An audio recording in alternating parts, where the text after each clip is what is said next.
بسم اللہ الرحمن الرحیم۔ السلام علیکم ورحمۃ اللہ وبرکاتہ۔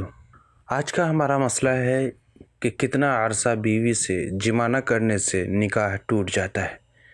ناظرین گرامی، ایک بھائی کا بہت ہی اہم سوال ہمارے واٹس ایپ کے ذریعے کیا گیا ہے کہ وہ لکھتے ہیں کہ میرے ایک دوست جو کہ کئی سالوں سے کسی بیماری کی وجہ سے اپنی بیوی کے حقوق ادا نہیں کر پا رہے ہیں، تقریباً 8 سال سے زیادہ ہو گئے ہیں۔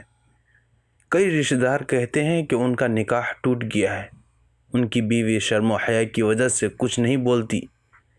لہذا آپ سے گزارش ہے کہ اس بارے میں قرآن و سنت کی روشنی میں بتائیں کہ کیا وہ میاں بیوی بن کر رہ سکتا ہے یا نہیں۔ تو ناظرین، قبل اس کے کہ میں آپ کو قرآن و حدیث کی روشنی میں جواب دوں، اگر آپ ہمارے چینل پر پہلی دفعہ تشریف لا رہے ہیں تو آپ سے ایک چھوٹی سی التجا ہے کہ ہمارے چینل کو سبسکرائب کر کے بیل آئیکن پر ضرور کلک کر کے رکھیں، تاکہ جب بھی شرعی مسئلہ مسائل سے متعلق میں ویڈیوز اپلوڈ کیا کروں تو آپ کو بر وقت اس کا نوٹیفیکیشن مل جائے اور آپ اس ویڈیو سے مستفید ہو سکیں۔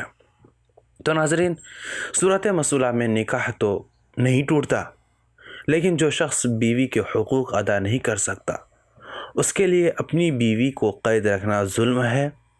اس لیے اگر بیوی اس شخص سے آزادی چاہتی ہو تو شوہر کو چاہیے کہ بیوی کو طلاق دے دے، ورنہ اگر اس صورتحال میں اگر عورت کچھ غلط قدم اٹھاتی ہے تو جتنا گنہگار ان کی بیوی ہوگی اتنا ہی گنہگار شوہر بھی ہوگا، کیونکہ شوہر نے انہیں ایسا کرنے پر گویا کہ مجبور کیا ہے۔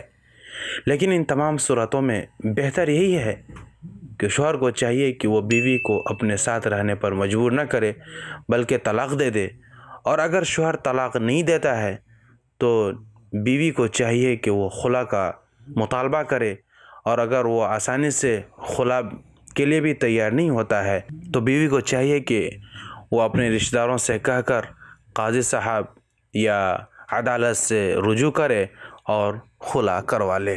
یہ سب سے زیادہ بہتر اور احسن عمل ہے۔ امید ہے کہ آپ کو مسئلہ سمجھ میں آ گیا ہوگا۔ آج کے لیے اتنا ہی۔ اگر ویڈیو پسند آئے تو لائک ضرور کر دیں۔ ملتے ہیں پھر کسی نئی ویڈیو کے ساتھ، تب تک اپنا بہت سارا خیال رکھیے گا۔ فی امان اللہ۔